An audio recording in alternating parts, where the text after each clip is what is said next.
Ovog proleća Huawei je predstavio novu P seriju koja je nadmašila uspeh prethodnika, a nove P30 modele svrstala u sam vrh ponude. Sada, na jesen, dok svi bruje o novim iPhone 11 telefonima i željno ih iščekuju na domaćem tržištu, želimo da se osvrnemo na veoma dobar, kvalitetan i popularan telefon koji je neopravdano završio u senci moćnijeg P30 Pro i jeftinijeg P30 Lite modela. Pogledajmo kako se zapravo ovaj srednji brat Huawei-eve P serije pokazao tokom par meseci korišćenja.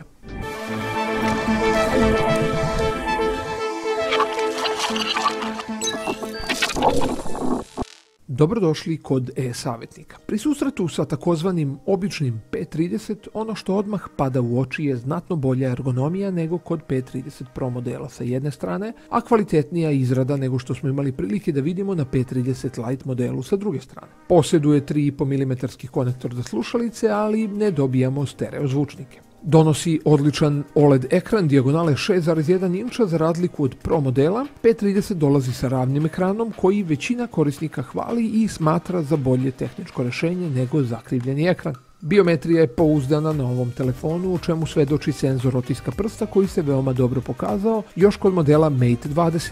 Jednostavno funkcioniše u svim uslovima bez ikakvih problema.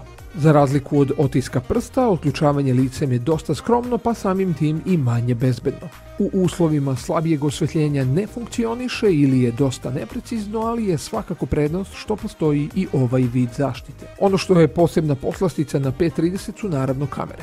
I o njima je već dosad snimljeno pregršt klipova i recenzija.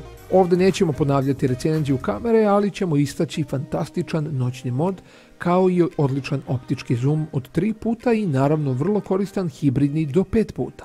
Svi ostali režimi su sa Pro modela, uključujući i odlične efekte pri snimanju videozapisa, kao i super makro mod za neposrednu blizinu od 2 cm.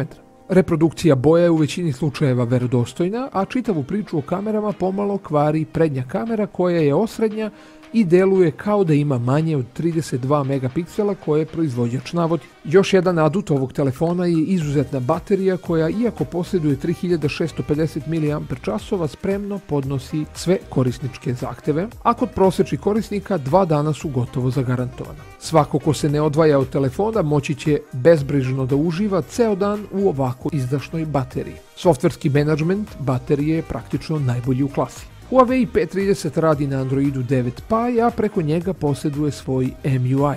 U želji da spoji najbolje od oba sveta, ovakav softver nekad naginje ka iOS-u, a nekad ka čistom Androidu. Rezultat su neke odlične opcije iOS-a, kao na primjer navigacija pokreta rukom i brže prečice Androida. Kad se podvuče crta, dobijate dosta opcija, mada korisnički interfejs nije naročito organizovan. Kad saberemo sve utiske, Huawei P30 se tokom upotrebe pokazao na nivou zadatka. Jačina zvuka u slušalici je dobra, tokom poziva sve se čuje jasno i glasno. Kamere pouzdano rade u svim uslovima i omogućavaju lepe fotouspomene. Uz odličnu bateriju i pristojan softver obećava dugotrajan rad. Ovaj telefon nema direktnu konkurenciju, ali mu je cenovno Samsung Galaxy S10e najbliži. Oba imaju flagship komponente po nešto pristupačnoj ceni.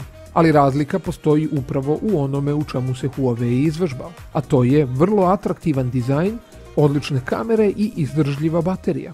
Sa druge strane, Samsung u ovom cenovnom rangu na S10e donosi vrhunski ekran, odličan softver, stereo zvuk i bežično punjenje. A vi procenite šta vam više odgovara. U svakom slučaju, priča za Huawei P30, ali i pomenuti Galaxy S10e glasi: ukoliko želite flagship uređaj, ali niste voljni da platite flagship cenu, ova dva modela, a prvenstveno P30 je najbolje rješenje. Telefon je naravno od prvog dana u ponudi naših operatera, ali izdvojili bismo trenutno odličnu MTS ponudu gdje je ovaj P30 uređaj na popustu, pa na primjer uz paket Omorika 1 rata za telefon iznosi 2100 dinara. A čak se na poklon dobija i Huawei Powerbank i to sve traje do isteka zaliha. To bi bilo sve što smo vam pripremili u ovoj našoj recenziji Huawei P30.